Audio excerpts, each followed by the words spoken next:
Hello, listeners. Welcome to another episode of the Naked Coach Collective. And today I have the pleasure of interviewing one of our own hosts, Ian. He has had a lot of new things going on. He's absolutely flying. So I thought, well, come on, Ian, tell us all about what you're doing. That's what we're having today. It's going to be a bit of a QA session, and I've just got some questions to ask him that will help you, our loyal listeners, understand a little bit more inside our Ian's head and life. Right. Hi, Ian. Welcome. Hello. Can I just say, before we get going, you sounded very posh then. You went from what you were saying before we hit record. Yeah. And then when we hit record, hi, listeners. Don't you have a telephone voice? No, I always speak like this. Do you know, I'm always a I tosser. pick the phone up and I can't help it. It's just automatic. No, I suppose because I'm on calls a lot. Yeah. So it's like, no. You know, I've noticed it on myself as well. As soon as I go in action, like pick the phone up, jump online, do this, I get my telephone voice. It just comes in. It's like B, posh B, when she gets going. She does. She does. Well, the thing is, I mean, you have to bear in mind, I grew up in East London. So What? so I've You got mag. a right spectrum, all from that to my telephone voice or Can you give me your Cockney accent? Oh God. Okay. Let's do it. What do you want me to say? Where we go? Come on, you mug. I'll Where cut we you going up. with this, mate? Come on. Do you want me to do the interview like this? I mean, I can, if you want me to Oh, right no. here. What have you been up to, mate? Come on. Hit me with it. What have you been up to, mate? You mug. It's all good. It's all part of me. I love it all. And it really matters who I'm speaking with. So if I'm talking to someone, that's my table wobbling because I've had to lift my computer up. If I'm speaking to someone who has a different accent, I'm very likely to pick it up because I've got that kind of ear. Well, my accent is quite a bit of a mishmash. So I'm obviously from Manchester, but it's not a deep Manchester accent, really, because I've been all over the place, all over the world and what have you. So, yeah, I've got a real kind of just toned down Manchester accent, I think. I have to tell you, Julian does a really good Ian impression. A really good Ian impression. I'll have to tell him to come on and do it for you one day, right? You see, he's like, He should. It's like, oh, you've seen Ian tonight, and then he'll say something in your accent. He's actually really good. Well, I haven't heard him speak, so I can't get him back, can I? Which is very unfair. Yeah, that's actually true. You may have done actually on, I don't know. Well, anyway, you I don't will. know. Anyway. When you ever meet him, you will. Yes. Right. Are we done? Let's put the telephone voice, recording voice back on. Telephone voice back on. Just get it on, get it going. Right. Okay, here we go. So I know that you've been doing lots of things, and anybody who's a fan of Ian or the Naked Coach Collective or so many other things that Ian has got his grubby little fingers in at the moment, will know that we're going to have to start with the entrepreneur's journey, right? Where did it all begin? Yeah, so I can remember the day specifically, not the actual date, but just the day. It was a Thursday evening in December, and it was, it's that kind of time of year when everything you do is dark. So you get up in the morning, it's dark. You drive to work, it's dark. You're driving home from work, it's dark. Everything you do is in the dark. And I remember this, it was like a build up over a couple of weeks where I was just constantly working late into the evenings and on weekends. And there's just this one particular moment that sticks in my mind because of how it made me feel at that particular time. And I'll never forget it. I was sat here and I'm working late into the evening, and my little dog Milo, little border collie, is just sat behind me, and he starts whimpering because he wants to go pee and he wants to go bed, right? But what he does is he puts his paws up on the side of my chair here, and he starts tapping me on the shoulder and just crying and looking at me. And I'm just like, oh God, when they give you that sad dog eye look, that makes you feel so guilty. It was one of them. And I vividly remember kind of pushing away and coming out of the glare of the screen into just the darkness of the room. I look out the window and all my neighbours' lights are all out. Partner's already gone to bed.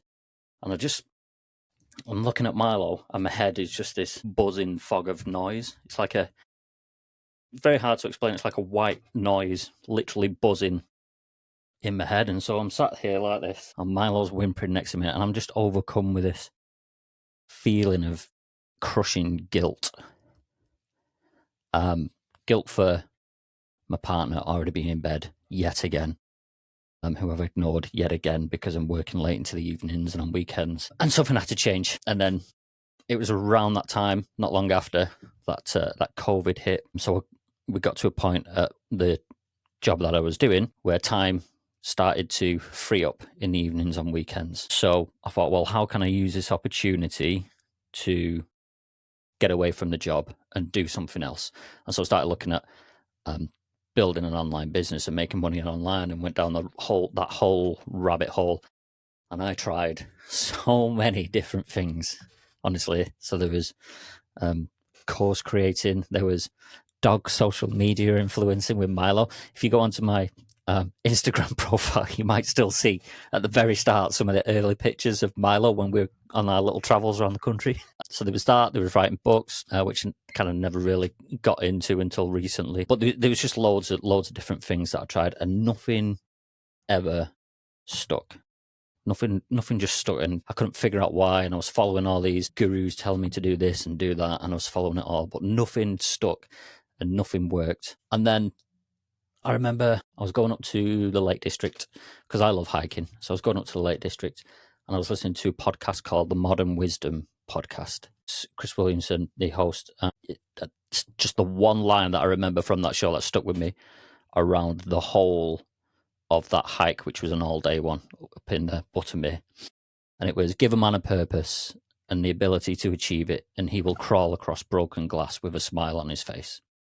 And that led me down the path of, right, okay, I have to find my purpose because nothing is working. And then that's when I kind of discovered coaching. At first I thought some hippie tree hugging nonsense, but I was so ignorant to its kind of power and what it does for people. I genuinely thought it was some hippie type nonsense. But yeah, that's when I got into coaching. And then I went down that rabbit hole, and then we've signed up with the Coaching Masters to get accredited. That's when I met yourself and B. And then I started my own coaching business, which was, funnily enough, helping overwhelmed and frustrated 9-to-5ers to leave their job. So I was helping the people who were me, just like a year or two before. And I loved having the conversations around what their big, impossible dream was in 10 years' time, whatever it was. I loved that conversation. But a lot of the times, because I was helping them leave their 9-to-5, a lot of them were literally wanting to start their own business. And so they were asking me, and we're getting into the conversations and the mentoring side of setting up a business. And I just started to fall out of love with it. And I didn't want to have those conversations. All I wanted to talk about was the big dreams and all that kind of thing. And so I started to fall out of love with the coaching side of it. And I thought something's got to change here again, because I noticed I was falling back into that pattern because I wasn't loving it as much. I was doing more of it to try and pick things up because nothing seemed to be working for me. And so I was working again more and more. And I thought, no, I'm not falling into that trap again. So I stopped. And I thought something's got to change. And then I signed up with a 5-day challenge for mastering your message. And it kind of led me down to the Life Mastery Institute and the Brave Thinking Institute, which is, they do a Dream Builder program. And I absolutely fell in love with it. It was all about that thing that I was loving of what I was doing. It was just purely dream building, what's your vision, all this kind of stuff. And it was a 9-month training program that I went on. And I had to go through the program myself in order for me to understand the material, go through it myself, and then be able to train and coach in it as well. And that's what has led me to here, where I am now, where I am a coach and helping people achieve their dreams and living a life that they would absolutely love to live. I was getting out of breath then. Jesus. Oh, I need to go on beautiful. a run. Do you know, I loved hearing all of that because I know I know all that story, right? I obviously I do, but our listeners don't. But when I hear it, hear you say it again, and the emotions and the passions and the feelings come out, it's really, I can see that you're in such a great place right now, Mm. in terms of where you are on your own journey. But I've got a couple of things I just wanted to ask you. You talked about give a man a purpose, and that quote, and he'll walk over broken glass to make, to achieve that. And all of those entrepreneurial little things that you were trying out before, it just sort of sprung to mind that it wasn't because the purpose wasn't loving it, feeling the joy, the passion of achieving what you went out to achieve. It was just to make a success. I'm assuming maybe make money, make, do to get your Yeah, retirement sorted. The purpose yeah, wasn't enough. Money isn't enough. yeah, exactly. So it was literally just to make enough money to quit the 9 to 5. That's Yeah, what I thought I wanted yeah, at the time when I first started out. And then when I heard that quote as I went on that hike, that's what led me down the path to find what it is that my purpose is, and that's then what led me into the coaching world and where I am now. And I am just absolutely lit up with what I've got going on now. yeah. I love that. I'm going to come back to that in just after just one more comment, because I just loved introducing Milo into our podcast, and that, starting out the Instagram. What was it, a blog or something you said with It was just like, yeah, it was just like there's a little travel blog of little places that me and Milo went around the country, and an Instagram profile with Milo on. Yeah, so if anyone kind of goes on my Instagram profile, if they can find it, I don't really use it anymore. I use a new one. I don't really use that old one anymore, but they'll be able to see all the pictures of me and Milo around the country. And it is there, it is there. But you know what? I was just thinking in my head, I was thinking, after you talk about what we're going to talk about, in a minute, and you're meeting people from all around the world, and you've made this thing your main objective, your main business, if you like. But I know business isn't the right word for it, this, your passion. Introducing Milo back into it could really be a thing at that point. Maybe it was just the right thing at the wrong time. Yeah, maybe, yeah. Although I'd He's have to getting think lost. about how we could introduce him because he's getting a bit old now, so he can't join me on like the mountains hikes and all that kind of stuff. But yeah, maybe there is a place for him. I'm sure there is. I'm sure there is. Maybe there All right, is. let's move on. Thank you so much. Right, you mentioned the Brave Thinking Institute and Yes.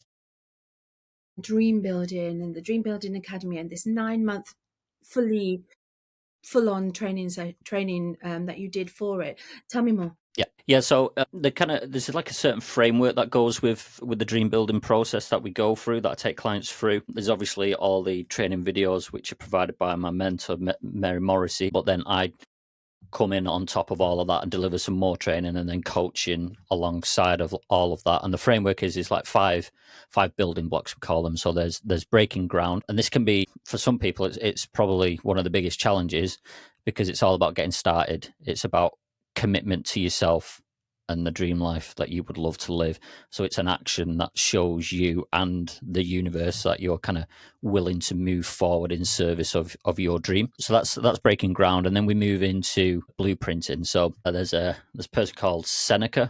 I'm not sure if that's how you pronounce it, but he said, no wind is favorable to the sailor who doesn't know which port he is sailing to. And so it kind of just emphasizes you need to have a blueprint and a direction, that North Star of where you're heading and what you would love your life to look like and how you would love your life to be lived. So that is the blueprinting phase. And that's the bit that really kind of sparks off all my inspiration, that bit.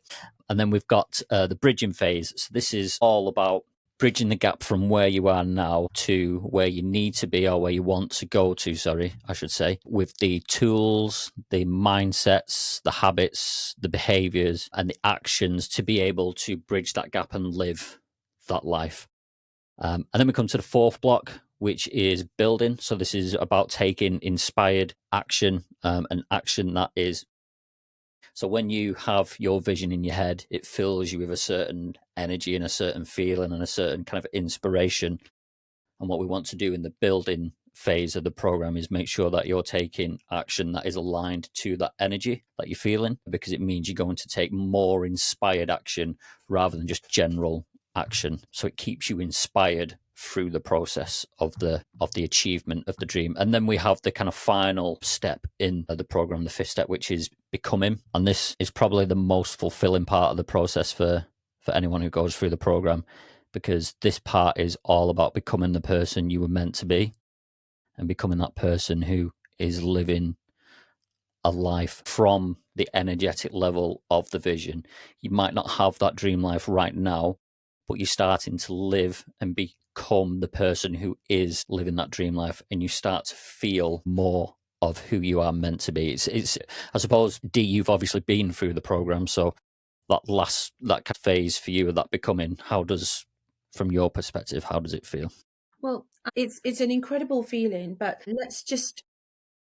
I just want to say, because listening to you, it's really important to understand that these phases are in order, and you Mm. can't do Yep. number 4 and number 5 until you really throw yourself into number 1, number 2, and building block 1, 2, and 3, right? So it's really important for anyone who's thinking, right, oh, I've got a dream, or I've got 5 dreams, or I've got so many dreams, to think, okay, call in when you're really ready to start taking action, because even though start taking real important steps towards taking action, because those first 3 steps, you're not actually really doing that much towards your dream, to building your dream. You're putting in the foundation, you're laying the roots. It's so important that is, I think, for me, especially because I've been fortunate enough to do it twice, run it twice with you, and the second time around, getting to step 5, to phase 5, and becoming, it just really felt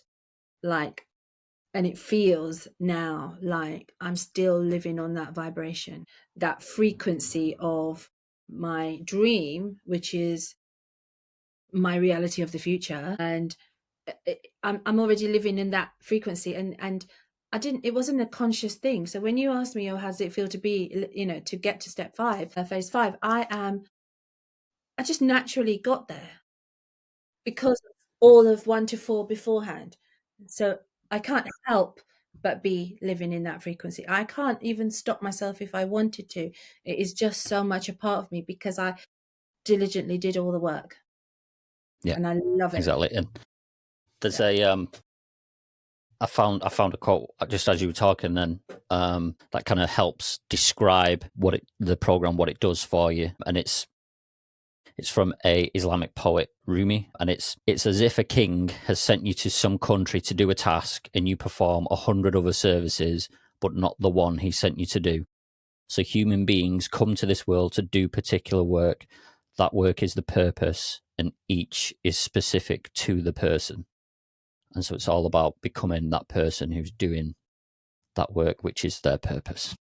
Wow. I feel it. I do. I agree completely. I feel like I'm doing my work. That's my purpose. Okay, so dream building is only one of the things that you've got going on, but I think it is one of your Yes. roots, right? It's one of your foundations. Yes. Yeah. It's kind of the core that everything else is kind of springing off of. Okay, so let's spring off from it. The Legion. What is it? And I've heard this before. 1 million entrepreneurs. Yeah. So what I'm doing is, for those that don't know, I've got my podcast. I'm wearing my. Cover that bit up. You can see it. You can see it there. So my other podcast is Uncharted, the Entrepreneur's Adventure podcast. And I started that podcast because, like I say, I love going hiking and going out into the mountains and traveling the world and all that kind of stuff. And I thought, how can I, as part of my purpose, is how can I get more of this into my life? Because it's what lights me up, and it's what brings me that peace that I'm searching for as well. As part of my kind of core values is finding peace and freedom. And I've noticed that when I'm just having the conversations with people about adventure and about traveling, I'm getting into that state and that energetic level of freedom and peace just by having the conversations. And poor Nicola, my partner, is just sick and tired of me talking about it to her. She's like, whatever, Ian, crying out loud, just give me a break. So I partly set up the podcast just for that. But off the back of that, and with the coaching, I thought, okay, so what else can I do? How can I make this bigger and better? And so I've given myself what to me is my kind of impossible dream for the podcast. And that is to create 1 million 1 million purpose and adventure-driven entrepreneurs through the podcast, and a community which I'm setting up called the Legion. So that's the kind of mission statement for the podcast, to create 1 million purpose and adventure-driven entrepreneurs. And it's going to be building a community of these people off the back of the podcast. And then I've even got other stuff happening in the background off the back of that as well, such as like a mastermind that's coming. I'm just in the throes of designing that mastermind and how that looks, but there's virtual events for the community, live events which I'm going to be doing. So we're going to be getting sponsors in and all that kind of stuff. So I'm so excited about where this can go. Me too. Me too. And what I've seen of it, I'm very excited for you as well, and I'm really looking forward to seeing how this develops, because it's a phenomenal idea and a phenomenal goal. When the Legion and the 1 million entrepreneurs, there's a connection there, isn't there? Between, you're not just talking to just travelers, as it were. Mm-hmm. It is entrepreneurs who love adventure and love to travel, or even maybe the other way around, or even maybe the other way, people who've been traveling and enjoy the travel and the adventure now want to be entrepreneurs. Is that fair to say? Do you mean, is that people I'm interviewing People on the you're show? interviewing and people who would join the Legion. Yeah, so the people I'm interviewing on the show is a real mix of people who've just had an incredible journey, which is its own adventure. So there's a young, coming out tomorrow actually, so on the 23rd of September, so it'll already be out by the time you're listening to this. But there's a young lady who started writing a book at the age of 14, Charlie Sky Gardner. She blows my mind. She's going to go on to do such amazing things, and she kind of got that book published, and it's a bestseller at the age of 17. And her journey and what she does as well with the homeless and everything she touches is turning gold. It's she's going to be an inspiration to people. So there's people with journeys like that. There's people like Emma, who's been a guest on this show before. She's a digital nomad and a coach. She's a mindset coach. And the feedback I've got from everyone who's listened to the podcast so far, her episode sticks out to everyone as to how inspiring her story is, of just saying yes to more adventure, and getting on with it and stop doubting yourself. She's fearless, There's isn't people like that. She really is. One of these stories she told, oh yeah, I was back at home in Northern Ireland, and I just needed to get out back to Australia, and I was looking at working on a boat because I used to do boating when I was a kid, and I just had a Zoom call for 10 minutes with these people who I'd never met before, and they're like, oh yeah, we're going over to Fiji, do you want to come? And she was like, yep. A 10-minute conversation with people she'd never met before. Yeah, she had an incredible time on that trip as well. So yeah, her episode is great. So there's people like that, and then there's people like Terry-Ann Palmer Peacock, who is an amateur athlete. I say amateur; it's ridiculous to call herself amateur, but she's an amateur athlete slash coach slash speaker. She's got an incredible story of kind of racing with whales, paddling with the dolphins, while she's training for kicking ass in outrigger canoeing in the open seas. As mentioned, she's a coach and a speaker, so she's doing a lot of similar work to me actually, in terms of like dream building and helping people discover and live a life that they would love to live. She's doing a lot of that and speaking about all that as well. So she's got a great story, and the list goes on. So they're the kind of conversations I'm having with such a diverse range of people. But I really want people who are kind of unfulfilled in their roles as business owners. And I mean, these things can apply to anyone, but as a business owner myself, and having that unfulfillment as I did when I was trying all these different things and they weren't working, I can relate to their stories a little more. And so it's kind of aimed at entrepreneurs, and they're kind of, maybe as I was doing, living vicariously through other people's stories. So I used to scroll Instagram, looking at I still do it now, looking at people's adventures and food. My Instagram is just people hiking in the mountains and barbecue. Oh, and dogs. So it's for people like that who are then thinking, when's my time? When is my time? And maybe they're kind of like the first in the office, the last out of the office, and they're saying to themselves, is this it? Mm. Which is a question that was stuck with me for a while, was, is this it? Is this really it? And when you kind of truly ask yourself that question, when you're in that kind of rut, oh God, it hits hard. It hits hard. So I want to inspire them to become and find their purpose, but mix in a lot of adventure as well, because that's what I'm all about. And when you're out there in the moment, in whatever adventure it is that you're doing, you're in the zone, and you kind of, I put this in my book actually, and it's the one line that I'm so proud of in that book. The rest of it, I don't care about now. It's just that one line, and it's about stepping away from the noise long enough to hear the whispers of what truly matter. That's what that adventure is about. It Yeah. helps clear all the noise so you can dial into that purpose and figure out what that is. Okay, so I remember that line, and I'm thinking, I'm trying to think of my purpose, my adventures in relation to what you're saying. And I think I've had some, but I'm not sure that they are climbing mountains and sailing off with strangers to, halfway across the world, around the world. I think adventures come in so many different kind of guises. You, I think identifying them, the fact they are adventures, it's a very important part of the process, do you think? Because not they're not Yeah, the same, absolutely. they're very different. So Yeah, absolutely. So everyone's version of their adventure is going to be different. So it's like with Charlie Sky Gardner, hers was writing that book from 14. I mean, I was getting drunk on the park at 14. with my friends. Yeah, yeah. Sorry, Mum, if you're listening. She knows. She was so disappointed in me when I rocked up at home, drunk on a couple of cans of Stella. Oh, I'm disappointed in you as well, Ian. I used to be so proud. She just looked at me like I was. Anyway, Anyway, but yeah, everyone's version of adventure is different. So it's about finding that.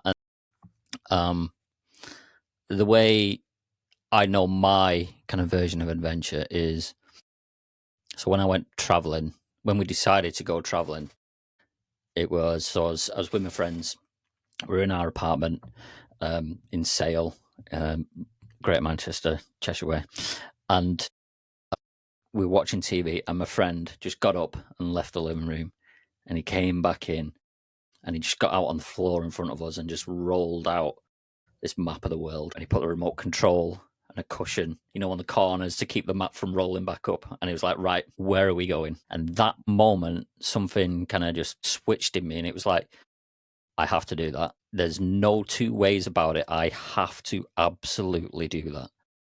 And nothing was going to stop me from doing that. So it was like a physical, I have to go and do it. It's weird and hard to describe. So there's that, and then like I say, with the being in the mountains and everything, there's such a peace and calm and sense of freedom that washes over me. I mean, if you can find that, I promise you, the first time you experience that moment of just, it's so weird. The noise in your head just rinses away. You're just looking out and you're just completely awe-inspired by the view. Promise you that is life-changing, that moment where everything just drains away apart from just pure peace and freedom. It's amazing. That's my version of adventure. and your meditation. Say again, sorry? That's your meditation. You don't have to be Yes. sitting Yep. cross-legged with your eyes closed. Your meditation by looking at the mountains, by feeling that, being in that moment. I mean, for me, it's a lot to do with the sea and water, but also mountains as well, the sort of the lakes and the mountains. But it's really, I need to be near water. It's that's what brings me that stillness. And I think, well, when you're sitting in the mountains, is it silent? Is it quiet? Yeah. It's like you can just hear the birds and the wind. And do you, when you're looking out as well, it's just an do you consciously stay still for a while, or are you still moving? Do you get to the top and you sit and you just be still and you let that feeling of the mountain spirituality sort of wash over you? Is that So started going through kind of like a cycle now. And I've noticed the patterns. I didn't realize I was doing it, but I've noticed the patterns now. And so when I first get out of the car and I'm getting my pack on and I'm going off, and as soon as as soon as the underfoot turns from tarmac to that crunch of mm, the dirt or the gravel, and you're on the trail, that's the moment when I know, right, I'm out here now. I'm on my way. And there'll be moments when I'm absolutely blown out my ass because it's so steep and hard and it's horrible. But in those moments, it's good to know that you can push on. And when those moments are coming, like 10 hours into the hike, whatever you've been doing, and you can still push through them, and what have you, it kind of turns into a mental game rather than physical, which is it's good to win that mental game. That's a nice little confidence boost for people as well. But anyway, sorry, I always tend to go through the blown out my ass, this is horrible, what on earth am I doing kind of moment in the first hour or so as I'm going up, something like that. And then you start to just turn around and look at the view behind you every so often, and you can see like a lake in the distance. Mm. And I'll always just stop and just have a couple of minutes, and just not, maybe not even a couple of minutes, half a minute or so, and I'm just still looking out at everything. But I know that there's still quite a bit to go, so I'm still kind of keep my head in the game. But then as I get to about 3/4 of the way, that's when I start to kind of take everything in, because that's when the view changes from just beautiful to awe-inspiring, incredible in Mm. every direction. Everywhere you look, it's just stunning. That's when I start to slow down, and that's when I start to just drink it all in. And I always go hiking with a couple of friends, and we all do very similar things. We all seem to, as we get to that kind of 3/4 mark on the way up, we all seem to go just silent. It's very strange. We've never spoken about this. We all just seem to go silent though and start looking out and taking it all in. And then as we come to like a false peak, which is you get to there, but you can't see that bit up there. So you have like a little break here, and we'll just stop there naturally. We just stop there and we just take it all in, and we're like, "Fuck me, this is great! Look at that!" But then when we're at the top, it's just pure silence and just breathing it in and just living in the moment. I love And that. then on the way down, it's about complaining about your knees. You know, you said 10-hour hike, and then I'm thinking, my God, what goes up must come down. So that's another 10 hours on the way down, right? So Yeah, that feeling though, that sereneness, that silence, that awe and respect for your environment, for the beauty of the mountains is I love that you all three of you just feel that so that you do it and you don't even need to speak about it. It's actually really beautiful. Nice. yeah, Very, very nice. Right. So we're talking about adventure. Let's bring it back to your coaching and your life. And we've heard about how important this is to your life. What about your coaching? What's adventure got to do with your coaching? yes. As I was mentioning, in those moments when you're on whatever adventure it is, you find that kind of clarity of thought, and the noise drains away, and you can focus in on and start to listen differently. It's hard to explain, but I want to bring that into my coaching as well. So, as an example of this, at the end of like the 3 month program, now what we're going to be doing is when we have a group, we're going to be finishing the group. So we'll have the kind of week 12 that you've not long since done, which is the kind of last training and coaching session, and then the following week, the week 13, where we kind of reflect on everything and where we've come from and where we are now. I'm going to be doing that as like a retreat, so that's going to be in like in the mountains, in the lakes, or up in Scotland, or wherever, in Wales as well, Snowdonia or the Brecon Beacons or something. And there's going to be some form of adventure mixed in there. I've not got it all figured out yet, but I'm definitely 100% going to be doing that.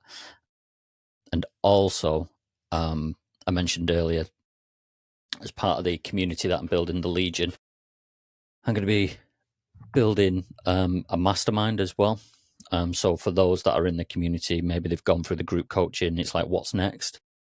And so what's next after that is a mastermind. But the mastermind is going to be, you meet on a weekly basis, a monthly basis for 12 months. And when you meet up, it's going to be doing some kind of adventure for one day, and then kind of masterminding as well, like across a weekend. So the idea of that is, where are you going to get more clarity, on a Zoom call or in the mountains? So that's the whole kind of idea around that mastermind as well. I'm just going to stop you there for a second because you and I know what mastermind you're talking about, but perhaps there's somebody listening that thinks that that's mastermind on the telly with Magnus. So just a quick, what mastermind are you talking about? Did I just show my age then? Probably.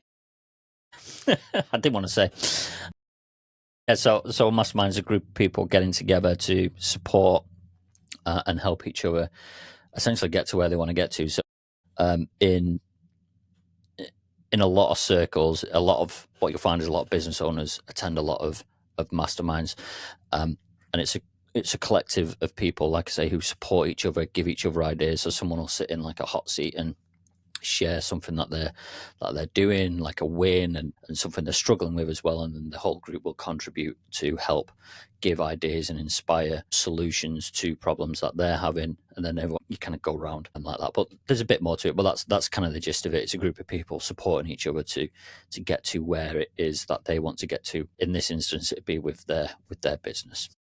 Fantastic. Thank you. And then so you're going to take these people who are in the mastermind and have a retreat to reflect. Chuck them down. And on the way down, they're reflecting about their dream and thinking, right, I better get back Yeah, exactly. up. Oh, beautiful. Now, you are likely to have entrepreneurs coming to you. They're listening to you. They're seeing what you're all about and clicking and connecting with you. And some of them might be experiencing burnout. Some of them might be feeling really stuck in their position. They might be super successful, but so what would you say to them? I'd say you've not got a burnout problem. You might feel like you're stuck, but that's not the case. It's just you've got a lack of purpose. And the reason I say that is because I've been through that. Mm. So as I was describing earlier, trying all those different businesses, I was burning out, or thought I was burning out, and working as well, doing all hours under the sun. I'm still doing a lot of hours right now, but it's on purpose. It does not feel like work. It just doesn't feel like work. It just feels energetic and exciting, and it's something I want to do. So you hear those people that say, "Oh, I don't work for a living," and all this Yeah, kind of stuff. I do what I love for a living. I literally am. I always thought, whatever, shut up, Bellend. But yeah, no, I'm one of those people now. So I'd say the kind of burnout thing and the stuck thing is you might feel stuck. You might feel lethargic and stressed and overwhelmed and everything else that comes with burnout. But it's a lack of purpose, because when you're on purpose, you are filled with such energy to do what's necessary. It's hard to describe for people who have not experienced that alignment that comes with understanding what your purpose is and what your kind of dream is. It's hard to explain and get them past the thought of, well, if I do that many hours again, I'm going to get burnt out again. And it's like, you're not going to, because you're going to be filled with so much energy, you won't want to stop. It'll be hard to stop yourself from doing these things. No, I understand that completely. It made me put my teacher hat on for just a moment and thinking, we should be teaching our children in schools, how to discover, how to think about what their purpose is, what their passions are, what they love, what they would love. Because this, as a say a young person in their 20s, they've never really been given the opportunity to think about what they would love and what their passion is and what their purpose might be. It's only these things that you realize later on in life, when you might have made a successful business doing absolutely the wrong thing to fill your heart with your joy. So if anybody's out there who has any influence, let's get it into the curriculum. So entrepreneurs is you, it's the people you work with. How do you see that changing over the next 5-10 years? Well, it kind of brings me back to what you were just saying then, Mm. around we've got to teach kids about finding this kind of thing. So for me, it's similar to children leaving school, kids leaving school. They're being, in my eyes, I've got a dim view of the current education system in the Which UK. I feel like we're setting kids up to work in a workplace that is changing and doesn't exist as it used to, when the kind of system was designed and set up, really. And Daniel Priestley talks about this a lot, and he's the one that kind of really turned me on to looking at it a bit in a bit more. And he says that the current school system set up for the industrial industry and industrial kind of workplace, whereas now we're in the digital age. So why we're not setting up the schools to teach and help kids when they leave school work in the digital age. And obviously there's bringing it back to the entrepreneur side, there's the influence now of AI and what this can do It might not take people's jobs, or it might take people's jobs. But there's going to be a lot of people that, if it does take their job, there's going to be a lot of people that are potentially out of work with a kind of lack of direction, that North Star, that purpose, and entrepreneurs as well who are maybe not keeping up with the fast-paced nature of the digital kind of industry and digital age and where things are going, and they might find that their business is starting to kind of slow down, and they're experienced that unfulfillment and that lack of purpose, and they're just like, what am I going to do? And so I think people are going to be turning a lot more to try and look at purpose and understanding and finding that North Star, that thing that will make them happy, because a lot of jobs can now be taken up by AI. So it's like, well, what do we do to be happy? So I've got a feeling it's going to start to take a turn towards being more people trying to become aligned, which in my eyes is only a good thing, not only for me, because that's what I do, help people with, but for people in general as well. Because the world doesn't need another burnt out entrepreneur. They need an entrepreneur who is aligned and purpose driven, and an entrepreneur who's, because when you're aligned and you're purpose driven, all sorts of creative ideas spark off, like they have for me. And a lot of these people can solve a lot of problems around the world when they've got that focus, that determination, that resilience, and that purpose that everything kind of comes through to. I absolutely agree. I would just maybe like to add that, it's not an easy process. It may not necessarily be an easy process to find your purpose. You can't just talk to someone, have a coaching conversation, or even just a conversation with your mate, say, oh, what's your purpose? And you know it. You often Mm. don't know it. It's very, very many layers deep.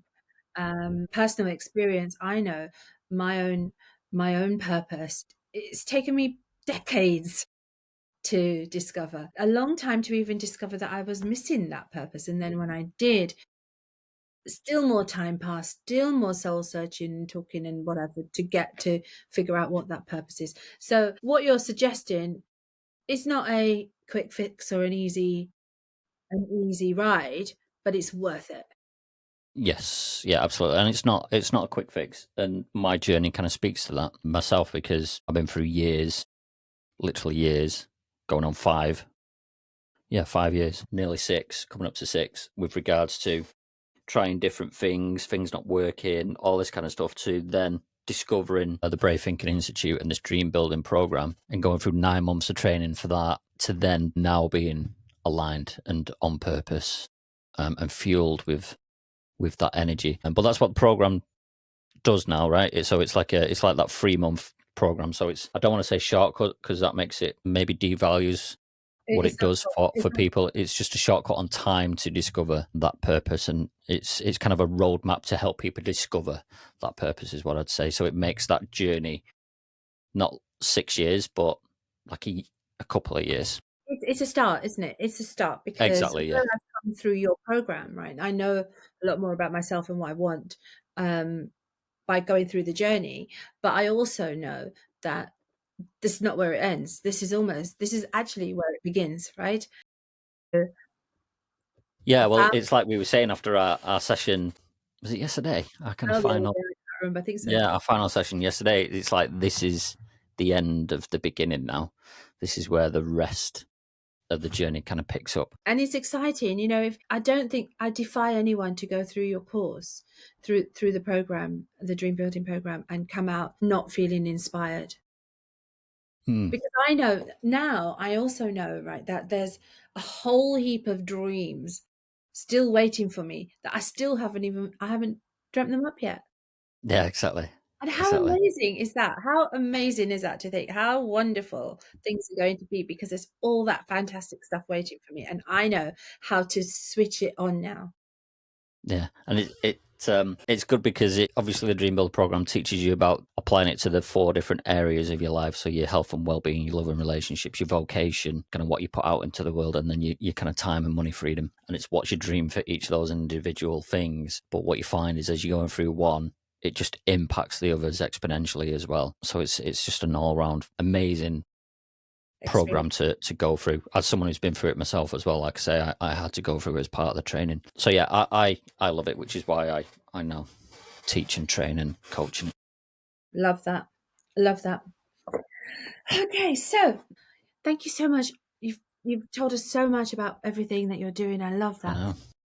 Before we finish, so what kind of legacy do you want to leave? What does Ian Whitehead do? What's it going to mean in 100 years' time? Yeah, so this question came about from I was thinking about this because we all know that I love Rich Litvin, right? He's my mentor, but he doesn't know he's my mentor. But I love listening to his podcast, and he tells this story, and I can't remember the chap's name. It's gonna drive me insane. But it's about a gentleman, previously historical figure, who invented dynamite and TNT, and he invented it for the sole purpose of helping people when they were mining and all this kind of thing to get where they need to go. But anyway, it was used obviously as a weapon, and he had a brother, and a newspaper accidentally printed his obituary instead of his brother's when his brother died, and so the headline was "Doctor Death Dies," and that kind of really hit home for him. And I've remembered his name. I have as well. I've just looked it up. I've remembered his name, and so How when could he you forget? saw that, sorry.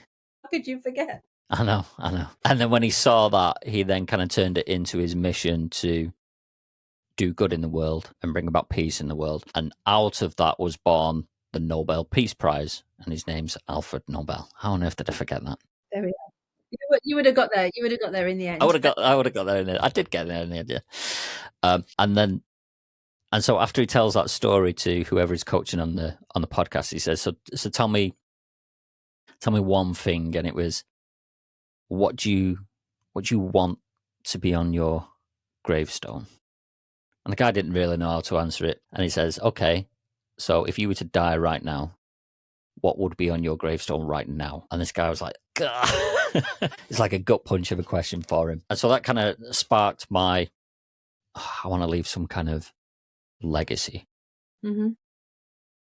And the legacy I want to leave is obviously my family and all that, but kind of out wider world kind of legacy. I want to, if I can just help people become aligned and purpose driven, it leads to such a happier life. So I want people to live a happy life that they would love living. And that's through the podcast, that's through the coaching program, that's through the mastermind. I also forgot to mention that's through the book I'm writing, it's through the speaking events that I'm going to be doing as well.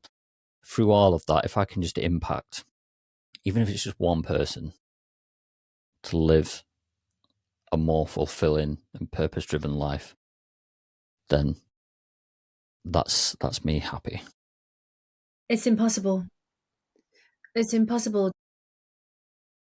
I love the fact that you've said that, because I love the impossible dream. Well, that's one of the reasons. But I'm saying it's impossible to impact just one person's life, because when you impact that one person's life, the ripple going out for them to impact all of the people around them, and then the people around them, it's just it's impossible to stop at one person. It would never happen.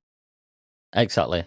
So it's funny you talk about that ripple effect. So I joined a new group in Facebook with all these entrepreneurs in, and you have to do like an introduction post of who you are. And so I put out there who I am and what I'm doing, and I mentioned the podcast. I didn't provide a link to it or anything, and a couple of people went off, listened to it, and they've messaged me and said how inspiring like Emma's story was, Yeah. and how inspiring sorry, not Nicole, Amanda's story was as well. Nicole's coming out in a couple of weeks. But how inspiring Amanda's story was as well, and how it's inspiring them to go out and do more with the family, which is what it's all about. And so I've never even knew them. Said I got this podcast, they listened to it, and then they're messaging you directly to tell you that kind of thing. It Yeah. And what about all those people? warms my soul. What about all those people who are? Say again, sorry? What about all those people who are not messaging you but still feeling it? Yeah. It's beautiful, man. It's beautiful. Exactly. Okay, so, entrepreneurship is a big thing. There's a lot to learn, there's a lot to take on board. Let's bust a myth or two about being a successful entrepreneur or how to become a successful entrepreneur. Yeah, so for me, this kind of comes back to that alignment.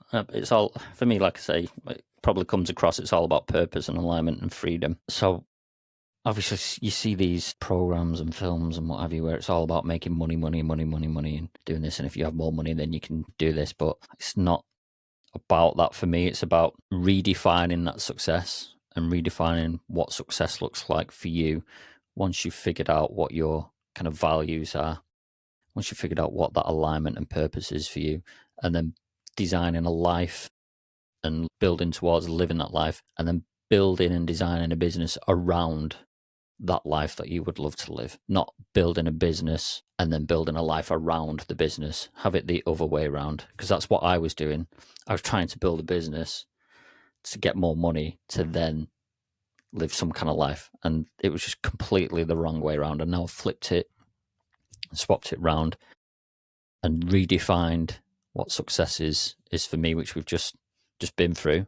Mm. So much easier.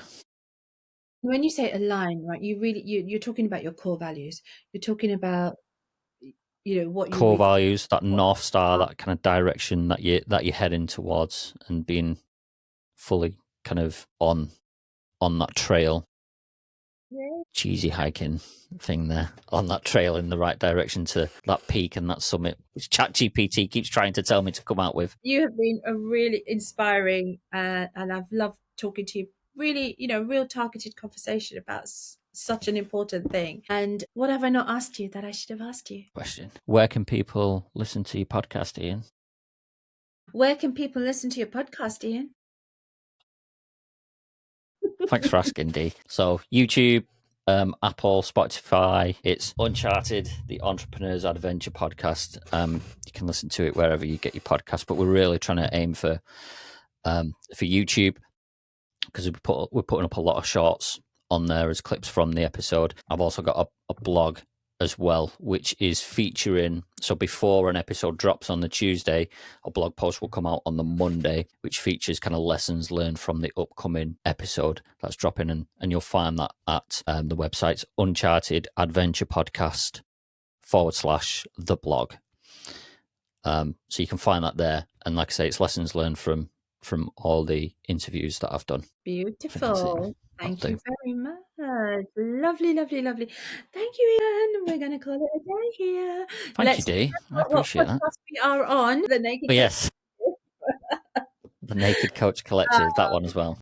I've really, really enjoyed. I've really enjoyed interviewing you in today. It's been fantastic. I hope that listeners, you've enjoyed listening. And it's that time again. Time to say thank you very much, Ian. And until next time, be there, Be be bare there, and and be naked. yeah. Boo! Oh yeah.